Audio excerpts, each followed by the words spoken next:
बिस्मिल्लाहिर्रहमानिर्रहीम। मैं हूं नदीम इकबाल गौरी। आप हमारा फेसबुक और यूट्यूब पर चैनल मित्रू न्यूज़ देख रहे हैं। हम मौजूद हैं मित्रू के नवाही चक नंबर 182 WB अलमरूफ चक नंबर 4। भाई इकबाल तारड़ के फ़ोन पर मैं यहाँ पर आया हूँ।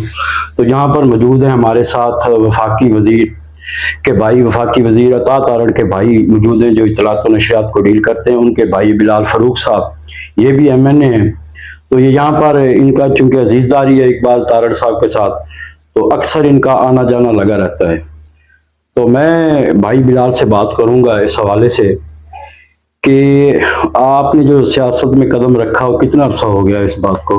बिस्मिल्लाहिर्रहमानिर्रहीम साहब, बहुत शुक्रिया। मैं 2018 में, उससे पहले जमात की वर्कर तो हम शुरू से 2018 में मैंने बाकायदा पहला इलेक्शन लड़ा था सूबाई असेंबली का।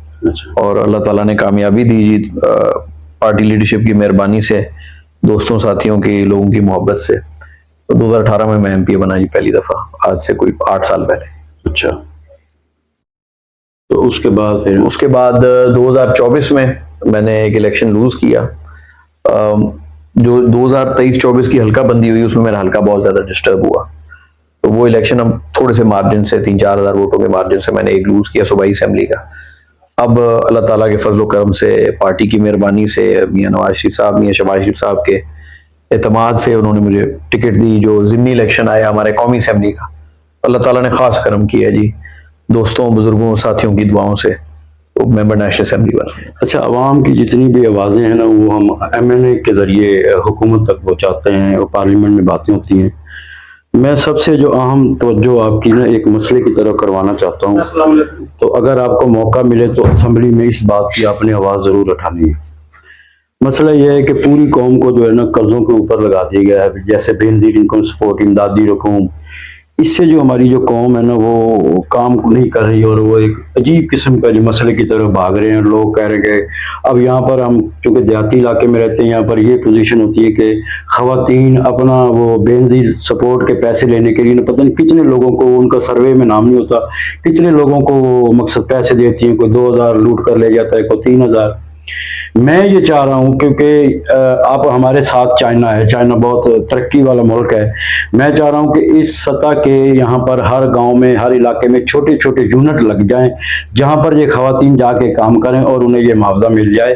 और अगर एक खातून को अगर पैसे मिलेंगे मेहनत मजदूरी के, तो मेरे ख्याल से वो बेनज़ीर इनकम सपोर्ट प्रोग्राम के वो पीछे नहीं दौड़ेगी। जी, मेरा ख्याल है कि ये दोनों चीज़ें ज़रूरी हैं।